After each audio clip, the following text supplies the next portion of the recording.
ಎಷ್ಟೋ ಕಷ್ಟಪಟ್ಟು ಕಠಿಣ ಪರಿಶ್ರಮದಿಂದ ಭಾರತಕ್ಕೆ ಗೋಲ್ಡ್ ಮೆಡಲ್ ತಂದು ಕೊಟ್ಟ ಜ್ಯೋತಿ ಎರ್ರಾಜಿ. ಈ ಹುಡುಗಿ ಮೂಲತಃ ಆಂಧ್ರ ಪ್ರದೇಶದ ವಿಶಾಖಪಟ್ಟಣಕ್ಕೆ ಸೇರಿದ ಒಂದು ಬಡ ಕುಟುಂಬದಲ್ಲಿ ಜನಿಸ್ತಾರೆ. ತಂದೆ ಸೆಕ್ಯೂರಿಟಿ ಗಾರ್ಡ್ ಆಗಿ ಕೆಲಸ ಮಾಡೋದು. ಆದ್ರೆ ಜ್ಯೋತಿಗೆ ಚಿಕ್ಕ ವಯಸ್ಸಿಂದನೂ ಸ್ಪೋರ್ಟ್ಸ್ ಅಂದ್ರೆ ತುಂಬಾ ಇಷ್ಟ ಇರುತ್ತೆ. ಈ ಟ್ಯಾಲೆಂಟ್ ನ ಗುರುತಿಸಿದ PT ಮಾಸ್ಟರ್ ಹರ್ಡಸ್ ಎಂಬ ರನ್ನಿಂಗ್ ಸ್ಪರ್ಧೆ ಕಡೆಗೆ ಪ್ರೋತ್ಸಾಹಿಸ್ತಾರೆ. ಆರಂಭದಲ್ಲಿ ರನ್ನಿಂಗ್ ಗೆ ಬೇಕಾದ ಪ್ರೊಫೆಷನಲ್ ಸ್ಪೋರ್ಟ್ಸ್ ಇಲ್ಲದೆ ನಾರ್ಮಲ್ ಶೋ ಅಲ್ಲಿ ರನ್ನಿಂಗ್ ಮಾಡ್ತಾ ಇದ್ದ ಕಾರಣ ರೆಗ್ಯುಲರ್ ಆಗಿ ತುಂಬಾ ಇಂಜುರೀಸ್ ಕೂಡ ಆಗ್ತಾ ಇತ್ತು.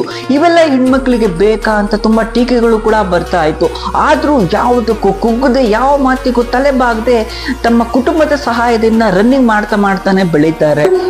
ತಮ್ಮ ಜೀವನದ ಎಲ್ಲ ಹಾರ್ಡ್ ವರ್ಕ್ ಮತ್ತೆ ಕನ್ಸಿಸ್ಟೆಂಟಿಯಿಂದ ಫೈನಲಿ ಹಲವಾರು ನ್ಯಾಷನಲ್ ಚಾಂಪಿಯನ್ಶಿಪ್ ಗಳನ್ನ ಗೆಲ್ಲೋದ್ರ ಮೂಲಕ ಹಲವಾರು ಮೆಡಲ್ಸ್ಗಳು ಜೊತೆಗೆ ಹೊಗಳಿಕೆಗಳಿಗೂ ಕೂಡ ಪಾತ್ರರಾಗ್ತಾರೆ. ಇದೇ ರೀತಿ ಇತ್ತೀಚೆಗೆ ನಡೆದ 2025ರ ಏಷ್ಯನ್ ಅಥ್ಲೆಟಿಕ್ ಚಾಂಪಿಯನ್ಶಿಪ್ ನಲ್ಲಿ 100 ಮೀಟರ್ಸ್ ಹರ್ಡಲ್ಸ್ ನ ಕೇವಲ 12.96 ಸೆಕೆಂಡ್ಸ್ ಅಲ್ಲಿ ಓಡೋದ್ರ ಮೂಲಕ ಇಂಡಿಯಾಗೆ ಗೋಲ್ಡ್ ಮೆಡಲ್ ಅರ್ಪಿಸ್ತಾರೆ.